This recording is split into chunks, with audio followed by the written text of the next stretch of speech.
Right, part C. Show that ABC is an isosceles triangle and calculate its area. Okay, so there's probably a couple of ways we could do this.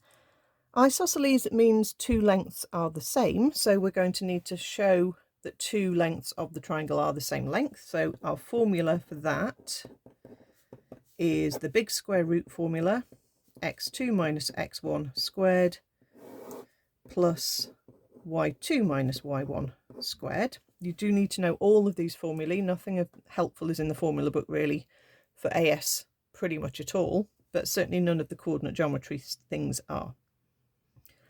Right, so I'll do the length for AB because I can probably tell that the two lengths that are going to be the same may be A to B and B to C just from my sketch.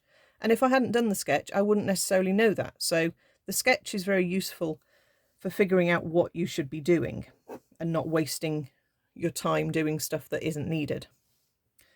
Right, so we want our x2 minus our x1. So 3 take away minus 2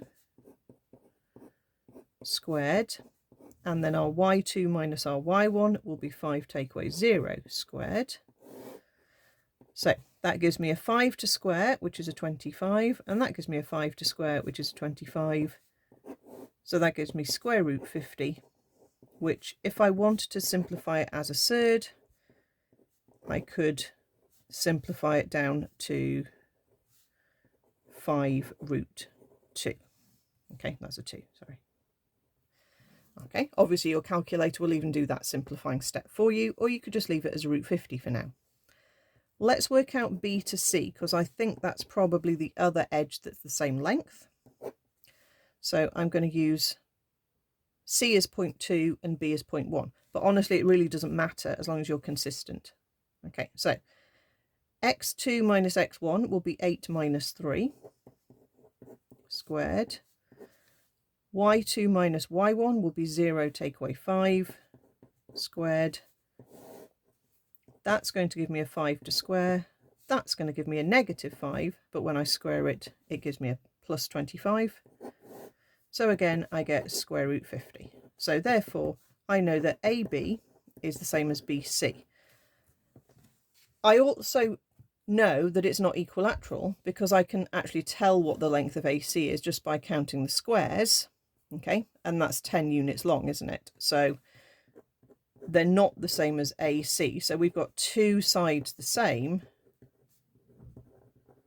and one different. Therefore, it's an isosceles triangle. Okay. To do the area, I think the easiest way for an area is to do a half times base times height if you have a perpendicular height.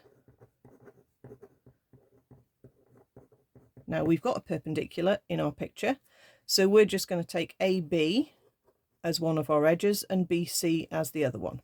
Okay, so we're not going to use the 10 that we could, and we're not going to use the perpendicular height because I'm going to use these two and say it's a half multiplied by root 50 multiplied by root 50, which is a half times 50, which is 25 square units. Okay, now actually, in fact, we could have used the 10 if we did area is a half times base times perpendicular height, because actually we do know that the base is 10 because we can count squares. So a half times 10, and we do know the perpendicular height because we've got the y coordinate. So either way, we will get 25 as our answer. There is no need on this question to go into a half AB sine C or to start working out angles in the triangle. I mean, it will work, but there's no need to. But there's plenty of alternative methods that would get you that answer. If you find a different method, then that is absolutely fine and you will get all your marks as long as you show you're working and the examiner can see what method you've done.